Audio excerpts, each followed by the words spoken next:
কোরআন তেলাওয়াত, সেজদা দিতে দিতে কপালে দাগ পড়াইয়া ফেলাইছি, ডান সব সময় করি, কোনো ত্রুটি নাই, কিন্তু কোরআনের এই আয়াতটা ভালো লাগে না। কি ইমান ঠিক আছে না? আলহামদুলিল্লাহ। ও এবার দেখেন, আল্লাহ বলেন ইনিল হুব্বু ইল্লা লিল্লাহ, ইনিল হুব্বু, এই গোটা দুনিয়ার মানুষ, আসমান আমি মাওলা বানাইছি, জমিন আমি মাওলা, সূর্য আমার মাওলা, চন্দ্র আমার মাওলা, তারকা আমার মাওলা, তোকে সৃষ্টি করছি আমি, তোর বাবাকে, তোর দাদাকে, তোর নানিকে, তোর দাদুকে, তোর মাকে, তোর 14 গোষ্ঠীর স্রষ্টা আমি মাওলা, যেহেতু সব আমার, আইন চলবে আমার। কে বলছেন? তুমি বলছো না আইন চলবে ডেমোক্রেসি, আইন চলবে কি?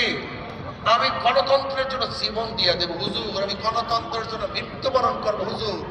ইমান ঠিক আছে না? আলহামদুলিল্লাহ। কি বলবো, ঝামেলা সব জায়গায়। আমি ধর্ম নিরপেক্ষবাদী, আমি তো মসজিদের সেক্রেটারি সভাপতি, জানেন না হুজুর, কিন্তু আমি সেকুলার। তুমি সেকুলার মানে তুমি ধর্ম নিরপেক্ষ, তোমার মধ্যে ধর্ম নাই। ইমান ঠিক আছে না? আলহামদুলিল্লাহ।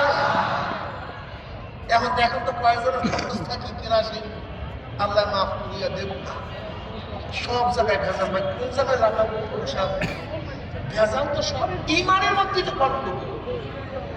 গন্ডগোল ইমানের মধ্যে। এই যে আমরা নামাজ পড়েন না, জানেন গন্ডগোল কোন জায়গায়? ইমানের।